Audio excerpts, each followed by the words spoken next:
Ia memang ada sifat ni saudara. Lihat kita majikan, sikap kita nak memperhambakan orang, ada sikap tu ada. Cuma bila kita ada agama, ada warak, ini yang menghalang kita. Kita kalau boleh sampah pun kita suruh dia ambil, walaupun bukan kerja dia. Tapi kita, aku tuan, aku bos. Kerjanya jelas, kerja awak, kalau saya cikgu, kerja awak mengajar sekian-sekian, itu kerja. Tapi yang bukan kerja kita suruh lagi pergi cat jalan tu. Perhambaan itu wujud. Kalau saudara tak buat, masalah besar. Arti sifat manusia memang disuka menjadikan orang ikut cakap dia.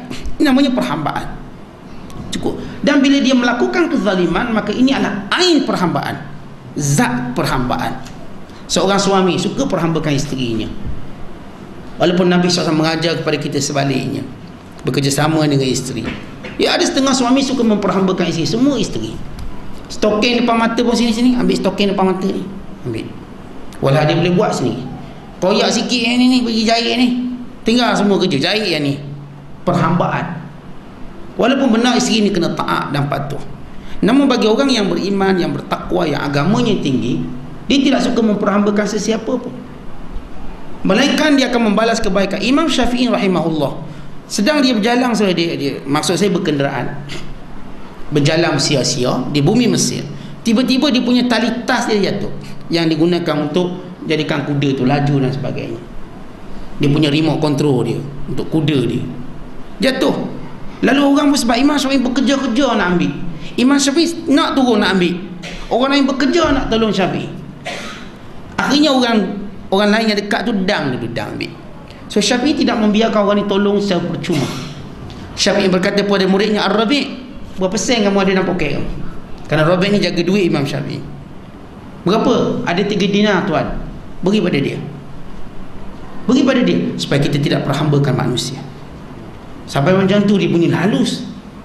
Walaupun kita kira dah dia nak ambil, alhamdulillah lah, kita tak suruh pun. Tapi jangan sampai orang tengok jatuh pun suruh orang ambil, tak reti ambil sendiri ke apa. Maka dinilai balik dengan duit sebagai satu cara bahawa kita tak menghambakan dia, tapi kita upah dia. Sebab itu saudara, bila kita suruh dia buat satu pekerjaan, baik isteri kita, baik anak-anak kita, kita beri upah sebagai tanda bahawa kita tak perhambakan dia, dan dia tidak rasa terpaksa diperhambakan. Ini akhlak yang mulia. Ya, kalau anak-anak kita buat jangan ni, ayah bagi makanan, kek ke, gula-gula atau sebagainya, menunjukkan kita menyuruhnya dalam keadaan dia suka, dia seronok, dia tak rasa mak ni asyik suruh saya, macam hamba pula saya. Benar kita kata, kan ustaz dah ajar taat, jangan bising, jangan bunyi. So kita jangan cuba memperjudikan kita kesetiaan anak-anak kita. Biar ia berlaku ketika mana kita benar-benar memerlukan kesetiaan mereka.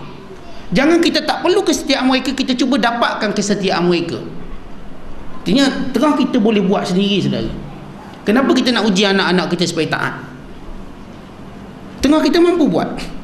Jadi saudara, misalnya saudara bapa, saudara ibu mampu pergi ambil sendiri. Kenapa saya panggil kakak-kakak pergi ambil tu? Saudara menguji kesetiaan anak. Walau saudara boleh ambil sendiri, kita bimbang nanti bila saudara terpaksa, saudara dah tak mampu nak gerak tangan dan kaki masa tu, suruh maaf anak tak mau ikut. So jangan perjudikan kesetiaan mereka. Kalau kita boleh buat sendiri, kita buat sendiri. Suami jangan perjudikan kesetiaan isteri. Kalau mampu buat sendiri, buat sendiri. Tapi ketika mana kita tak mampu, kita sakit, terlentang, insya-Allah isteri akan buat secara sukarela. Tanpa perlu kita cakap apa patut kita buat, apa patut dia buat. Sebab itu perhambaan ini memang ada dalam fitrah manusia. Manusia memang nak perhambakan orang, yang ada kuasa nak perhamba orang ni, yang ni nak perhambakan orang ni. Cuma saudara, kita cuba elakkan, dan kita cuba beri dia suatu penilaian sehingga dia tak rasa dia diperhambakan, bahkan dia dimuliakan. Kerana itu juga saudara, dalam Islam, bila kita upah orang buat kerja, kita dilarang membiarkan peluhnya kering, supaya dia tak rasa dia macam hamba je. Sebelum peluhnya kering, kita dah bagi upah. Sebab itu orang yang kalau kerja tu dapat gaji, motivasinya lebih tinggi berbanding kerja dulu kan 4 bulan lagi baru dapat gaji. Yang masuk tender, yang buat apa ni projek-projek tertentu, bila dapat bayaran 8 bulan tu tak semangat tu. Itu sak demi sak demi sak, akhirnya sak semua. Bila dibayar terus saudara, dia akan menghilangkan rasa dimanipulasikan. Bukan semua benda akan dapat disiapkan dengan awal. Pekerja-pekerja motivasi dia pun tinggi. Bagi Islam memandang serius tentang isu-isu seperti ini. Sebab itu saya kata hamba tetap wujud satu hari nanti. Demikian pula solat bagi orang mabuk kerana minum arak dan sudah sangat ketagihan. Nabi SAW pernah bersabda, istanibul kham fa innaha umul khaba'is. Jauhilah khamar, yakni arak, kerana barang itu menjadi induk segala kejahatan. Maksudnya punca segala kejahatan. Sebenarnya saudara, ini bukan hadis Nabi SAW, ini kata-kata Uthman bin Affan radhiyallahu ta'ala anhu. Bila saya melihat semua jalan-jalan riwayat, semuanya ialah berkata Uthman bin Affan, jauhilah arak kerana ia ibu segala kejahatan. Ia bukan sabda Nabi SAW. Ini perlu kita berbetulkan. Daripada puluhan jalan, maksud saya riwayat-riwayat menyebut, semuanya menisbahkan kepada Uthman bin Affan. Ini kata-kata Uthman bin Affan radhiyallahu ta'ala. Namun arak memang, siapa yang sembahyang dalam keadaan mabuk, Tuhan tak akan terima. Dan siapa sembahyang dalam keadaan dia jadi penagih arak, disebut dalam satu hadis, salasatun la yadkhuluna jannah mudminul khamr. Ada 3 golongan yang tak akan masuk syurga. Antaranya mudminul khamr, penagih arak. Syekhun zani, orang tua yang masih nak berzina, tua dah, langgar lagi pelacur, ini dianggap sebagai tak masuk syurga. Dan yang ketiga, akum biwalidai, yang dahaka pada mak bapak dia. Ini 3 golongan tak masuk syurga. Bukan bila dia tak masuk syurga berarti solatnya tidak diterima. Kerana berdasarkan hadis Nabi SAW, awwalu ma yuhasabu bil abdi yaumal qiyamah as-salah. Perkara pertama yang akan dihisab oleh Allah Ta'ala ialah sembahyang. Iza salahat salah sairu amali, kalau betul solat, segala amalan lain diterima. Wa iza fasada sairu amali, kalau rosak solat, maka segala amalannya tidak diterima. Saudara, yang ni bila kita katakan Nabi kata masuk neraka, makna solat dia terus tak dinilai oleh Allah. Sebab itu amalan lain juga tidak dinilai. Kalau itu penagih arak, yang melakukan derhaka pada mak bapak, orang tua yang berzina, semua ini ada implikasi solatnya tidak diangkat oleh Allah SWT. Berkenaan tidak diterima solat bagi seorang wanita yang dikala tidur malam buat sakit hati suami, Nabi bersabda, thalathatun la yaqbalullahu lahum salatan wa la tus'alu lahum fis sama' as-sukran hatta yashu, bukan yasihu, yashu. Wal mar'atu sakhitu 'alaiha zawjuha wal 'abdul abiku 'ala maulahu hatta yarji' fa yadha' yadahu fi yadi mawalihi. Tinggal ya, mawalihi. Hadis riwayat Tabrani dengan sanad yang dhaif. 3 golongan Allah tidak terima solat mereka dan solatnya tidak akan naik ke langit, iaitu orang yang mabuk hingga dia sedar diri, perempuan yang dibenci suami, hamba sahaya yang kabur lari dari tuannya sehingga ia pulang dan menyerahkan diri pada tuannya. Saudara, berkenaan dengan perempuan yang sembahyang dalam keadaan suami marah, kita dah sebut semalam hadis Sahih Muslim, hadis yang diriwayatkan Bukhari dan Muslim, hadis-hadis riwayat yang lain, bahawa wanita-wanita ataupun isteri-isteri, perempuan-perempuan, kalaupun dia solat, kalaupun dia puasa, tapi suami dia marah pada dia, maka ia tidak akan diterima oleh Allah. Tapi marahnya berasas. An-Nawawi rahimahullah sebut satu bab khas dalam kitab Riyadhus Shalihin yang berkait dengan ketaatan isteri pada suami, iaitu hadis riwayat Bukhari Muslim yang berbunyi, idza da'a ar-rajulu imra'atahu ila firashihi fa'abat fabata ghadbana la'anatha al-malaikatu hatta tusbih. Maknanya, sekiranya suami mengajak isteri untuk bersama-sama, lalu perempuan ini enggan, lalu suaminya tidur dalam keadaan marah, maka dia akan dilaknat oleh malaikat sampai subuh. An-Nawawi memberi klaus dia punya maudhu', tajuk dia ialah bi ghairi uzrin syar'i, kalau tak ada uzur syarak. Tapi kalau dia ada uzur syarak seperti dia berhaid, yang semalam kita dah kupas tentang haid, ataupun seperti dia sakit, sakit betul lah, bukan sakit olok-olok, bukan ni kepala bang, penat lah bang dan sebagainya, maka ini tak betul, ini bukan uzur syar'i. Sebab kalau dia penat seminggu lah dia penat, tunggu hari cuti pun tak penat.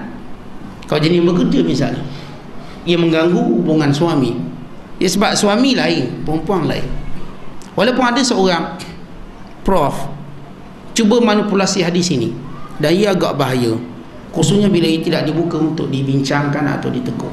Dia kata benda yang sama kalau isteri ajak suami tak nak, isteri tidur dalam keadaan marah, malaikat laknat. So ini manipulasi hadis Nabi SAW. Tidak ada yang berkata demikian. Dia bukan ahli agama, tapi bila dia bercakap dalam situasi semua orang dengar, ini suatu ucapan yang membahayakan. Kan tidak ada ulama yang mengatakan demikian dan zahir hadis sebaliknya. Kerana lelaki bila diminta berbeza perempuan bila diminta. Orang lelaki lain, saudara. Kita tak mahu menguraikan sepanjang lebar, tetapi dari sudut nafsu lelaki dia lain, nafsu perempuan dia lain. Sebab itu Islam meraihkan, dan hadis banyak pakai lelaki panggil perempuan, bukan perempuan panggil lelaki. Walaupun dia cuba faham seolah-olah macam tu juga, tidak, kepahaman itu tidak benar. Kerana ia tidak pernah disebut oleh mana-mana ulama. Melainkan seolah-olah dia macam nak manipulasi. Kita tak heran dia bukan aliran agama, namun kedudukannya sebagai seorang prof yang bercakap secara terbuka dalam rancangan siaran langsung, ia memberi kesan kepada ramai orang-orang jahil. Tapi kita perbetulkan atas nama agama, atas nama nasihat agama, bahawa dia tidak termasuk perempuan yang menyeru lelaki. Dia tak masuk. Saudara-saudara, dalam hadis yang lain banyak menyebut wanita dalam buat ibadat-ibadat sunat, maka kalau suaminya tidak izin mengganggu, kita katakan layanan kepada suami, maka ia juga tidak boleh dilakukan dan tidak sah puasa sunatnya. Esok kita puasa 9 Muharram, lusa kita puasa 10 Muharram. Ia puasa sunat yang besar pahala. Yang kata Nabi SAW, puasa Muharram ini sebagai tukaffirus sanah al-madiyah, menghapuskan dosa-dosa yang lepas. Dan puasa 9 Muharram, kata Nabi SAW, lau baqitu ila ghadin la asumanna at-tasi'ah, kalau aku hidup lagi esok aku nak puasa 9 Muharram. Walaupun Nabi SAW tak pernah puasa 9, tapi bila Nabi diadukan oleh sahabat, wahai Rasulullah, orang Yahudi puasa juga 10, kata Nabi SAW, kita kena beza dengan Yahudi, kita kena puasa 9 satu lagi. Sebab itu Syafi'i menaskan bahawa kalau orang tak boleh buat 9, dia buat 10 dengan 11. Sebab tujuan satu lagi puasa nak bezakan kita dengan Yahudi. Yahudi berpuasa 10 Muharram. Mungkin saudara tanya saya, Ustaz, Yahudi pakai kalender hijrah ke? Yahudi pakai kalender hijrah sehingga kita kata dia puasa 10 Muharram. Saudara, 10 Muharram ini saya katakan dia bukan, asalnya bukan ia satu kita namakan sebagai bulan yang asas pada zaman Nabi Muhammad SAW. Ia sudah wujud sebelum Nabi lahir sendiri. Bulan tu dah wujud lama dan diketahui oleh semua masyarakat Arab, dan dijadikan sebagai, kita katakan, bulan-bulan yang mereka faham untuk menunaikan ibadat haji. Sebab Yahudi pun pergi haji juga, mereka juga pergi haji ke Mekah. Kan Nabi Allah Ibrahim AS diakui oleh Yahudi sebagai Nabi mereka, dan yang menyeru haji ini Nabi Ibrahim AS. Dan mereka mengetahui bulan haji bulan tertentu, tak boleh semua bulan. Maka bulan ini maklum di sisi mereka, dan mereka juga berpuasa. Yang kedua, mereka hidup dengan masyarakat Arab yang menggunakan bulan ini, maka mereka tahu tentang 10 Muharram. Dan yang ketiga ialah kelebihan-kelebihan 10 Muharram, baik orang Islam atau mereka semua tahu, iaitu al-yawmal ladzi najjallahu Musa, hari di mana Allah selamatkan Musa AS daripada Firaun. Dan kami bersyukur. Di sini saudara, seorang perempuan nak sangatlah kelebihan puasa 9 Muharram, 10 Muharram, namun suami dia tak izin. Awak esok tak puasa.